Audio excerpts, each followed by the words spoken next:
Enquanto a seleção argentina de futebol levantava a primeira taça de Copa do Mundo em 1978, o Estado argentino torturava e jogava pessoas vivas no Rio da Prata e no Oceano Atlântico. A gente vai ver no vídeo de hoje como nossos hermanos enfrentaram uma contradição brutal entre serem campeões do mundo em casa e enfrentarem uma das ditaduras mais sangrentas da história da América Latina.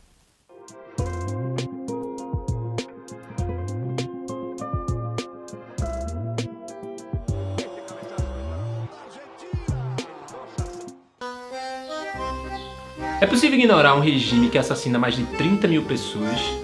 Em que momento, e não importa se você é de esquerda ou de direita ou nenhum dos dois, boa parte do país fica unido com os símbolos nacionais. O título da Copa do Mundo de 1978 da Argentina está entrelaçado com um sangrento regime militar em vigor naquela época. Para entender melhor as polêmicas que envolvem essa Copa e porque esporte e política tem tudo a ver, a gente vai voltar até 1973.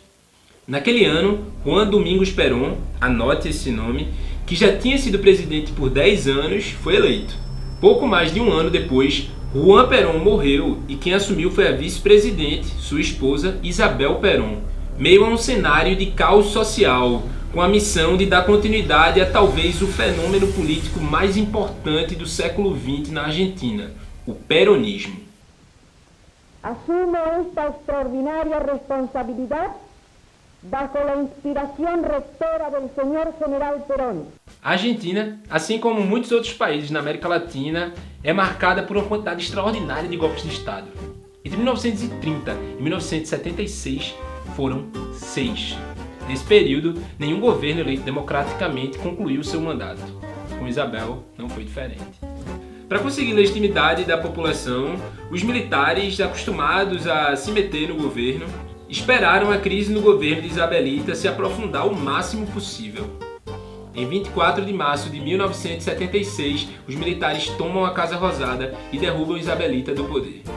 Diferente do que aconteceu na ditadura militar brasileira, onde os militares foram pouco a pouco radicalizando o seu discurso e a sua prática de repressão e violência, na Argentina as primeiras medidas já foram proibir atividades políticas, censurar a imprensa, prender líderes trabalhistas, instaurar uma pena de morte generalizada e fechar sindicatos, que eram aliados históricos do peronismo. Os militares implantaram contra as guerrilhas de esquerda a chamada Guerra Suja.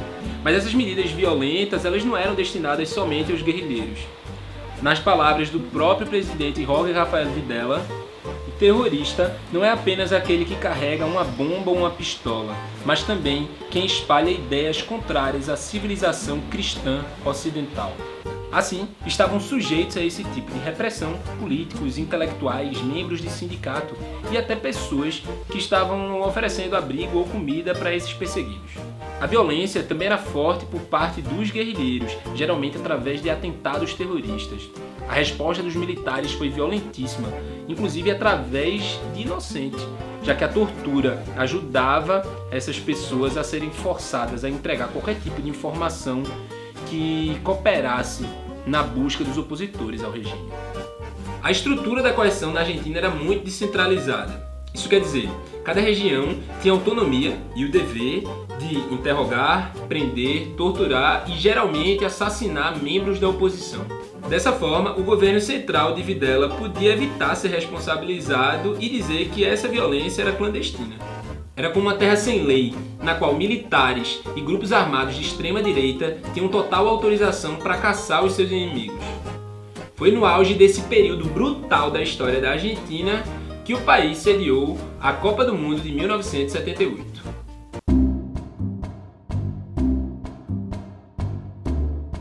Para falar melhor sobre isso, eu conversei com Ernesto Marxal, doutor em História pela Universidade Federal do Paraná e que pesquisa essa tensão entre o esporte e a política.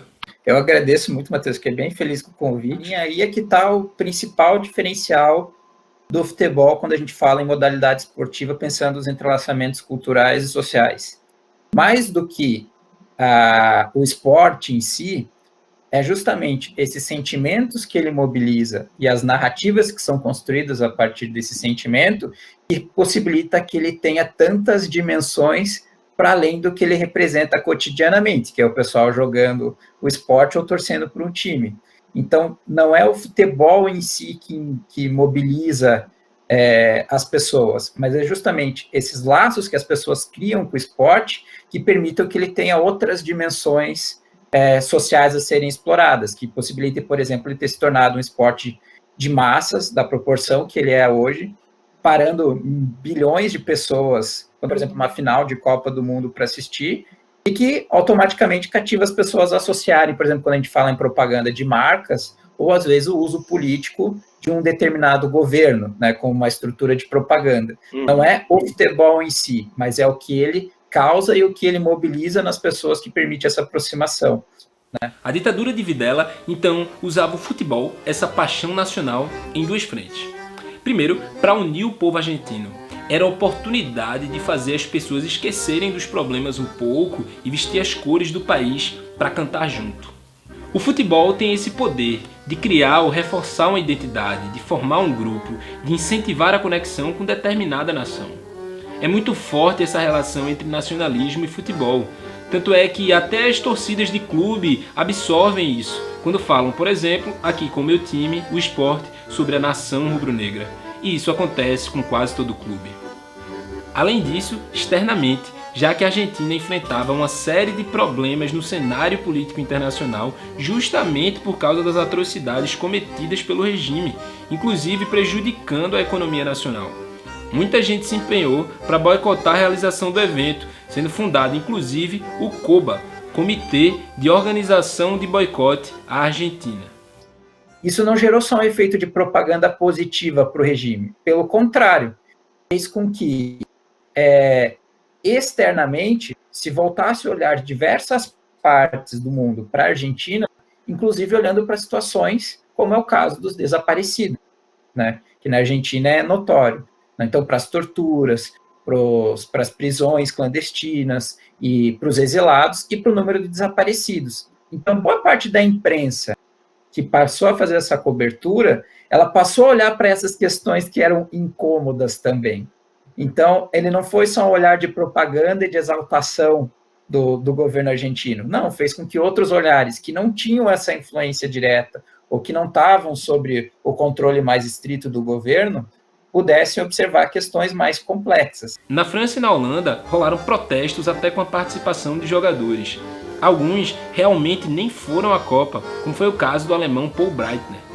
Enquanto isso, a FIFA ignorava o regime, apesar das incontáveis denúncias de desrespeito aos direitos humanos que eram aplicados através do regime. O presidente da entidade, o brasileiro João Avelange, foi condecorado por Videla na abertura do torneio, enquanto que o Papa Paulo VI dava sua bênção ao campeonato. Nós temos uma Copa do Mundo que foi, de fato, organizada por um governo autoritário, né?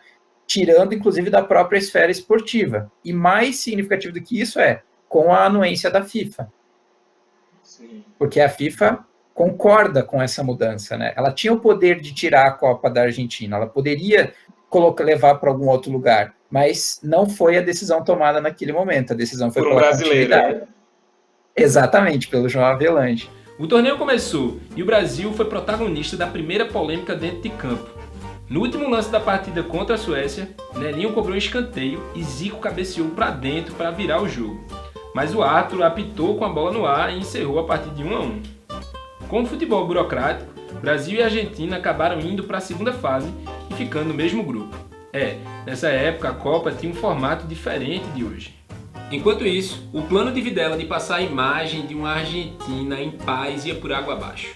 O escritor uruguaio Eduardo Galeano disse: os jornalistas alemães mais veteranos confessaram que o Mundial de 1978 lhes recordava a Olimpíada de 1936, que Hitler tinha celebrado com toda a pompa em Berlim. A imprensa internacional conheceu as Mães da Praça de Maio, que se reúnem nessa praça até hoje em busca de parentes desaparecidos durante o regime. ¿Por qué no nos dicen a nosotros si están vivos, si están muertos? ¿Por qué no nos dicen? Si le buscamos eso nada más, que nos respondan nada más, después nos retiramos. A televisão holandesa foi a primeira a mostrar as Mães da Praça de Maio, e inclusive alguns jogadores foram à manifestação. Em 2019, foi encontrado o 130º bebê, desaparecido durante a ditadura. Além das mães, as avós da Praça de Maio tentam localizar esses netos que foram tirados à força dos pais, considerados subversivos pelo governo, e criadas com outras identidades, geralmente em famílias de militares. Estima-se que cerca de 500 crianças foram capturadas nessa época. Até hoje, famílias de vítimas vão até a Praça de Maio para poder relembrar e denunciar as atrocidades cometidas por aquela ditadura. Mi hija estaba embarazada de 5 meses cuando se la llevaron. Mi nieto tiene que haber nacido en agosto del año pasado. Hasta ahora no he podido saber nada de él. Lo único que sabemos es que los chicos nacen, pero se los dejan en los establecimientos así, casas cunas con NN. Y no podemos encontrarnos nunca con nuestros nietos. Na segunda fase do torneio, depois do empate pegado de 0-0 com o Brasil, a seleção argentina precisava vencer o Peru por pelo menos 4 gols de diferença para ir para a final, já que o Brasil tinha vencido a Polônia por 3-1, com gols de Nelinho e Roberto Dinamite. Misteriosamente, a partida entre Argentina e Peru foi adiada para 2 horas depois, e os nossos hermanos meteram histórico e polêmico 6-0 no selecionado peruano. Enquanto a Argentina marcava o 4º gol, que garantia a classificação histórica para a final, uma bomba explodia na casa de Juan Alemán, um ministro que se opôs aos gastos da Copa. Recentemente, Alemán revelou que o governo argentino enviou gratuitamente mais de 35 toneladas de trigo, além do empréstimo de 50 milhões de dólares para o governo peruano. Em 2012, o El País publicou uma matéria chamada A Goleada da Operação Condor. A Operação Condor era um plano de suporte entre as ditaduras na América Latina patrocinadas pelo governo dos Estados Unidos.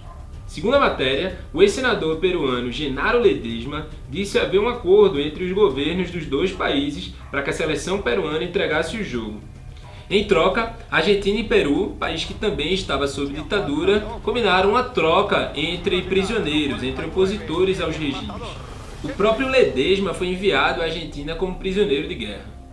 Além disso tudo, boatos circularam dizendo que Videla foi visto no vestiário peruano antes da partida começar. A seleção brasileira, na época organizada sob a CBD, recebia a medalha de bronze num jogo clássico contra a Itália que ficou marcado na história da Copa do Mundo com um golaço de Nelinho.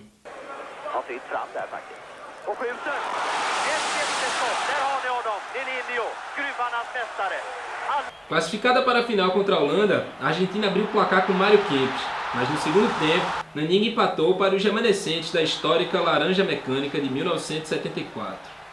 Na prorrogação, Kempes tratou de entrar de vez na história do futebol mundial, marcando o gol da virada e fazendo a jogada do terceiro gol, 3-1 para a Argentina.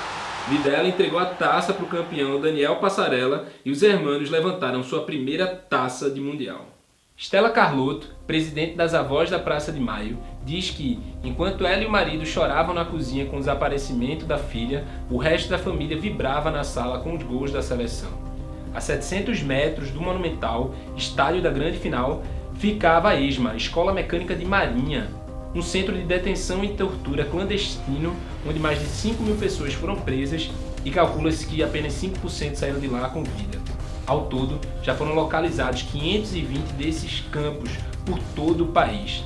Há relatos de prisioneiros que foram levados pelos militares à festa de comemoração do título, pois mesmo que gritassem ou esperneassem, não seriam ouvidos. Tamanha era a euforia. Então você tem, por um lado, leituras que observam, por exemplo, na explosão da vitória da Copa, um ápice de um momento que se realiza e se concretiza de manipulação da população e de festejo de uma nacionalidade que é representada por um governo ditatorial, né? Ou seja, alienação. E, por outro lado, você tem leituras que falam que era um momento em que a população conseguiu sair e tomar um espaço que era politicamente seu, a rua, de uma forma em que a ditadura não conseguiria impedir, né? Justamente porque o que moveu as pessoas para a rua foi a paixão. A Copa do Mundo de 1978 é muito mais complexa do que se fala normalmente. Apesar de ter sido usada pelo governo, também serviu de denúncia. Lutar contra aquele nacionalismo autoritário não era a mesma coisa que vibrar com o nacionalismo incentivado pelo esporte. A Copa da Argentina mostra muito mais profundidade sobre a relação entre esporte e política do que julgava Roger Rafael Videla, que passou boa parte do resto da vida preso, graças aos crimes que cometeu.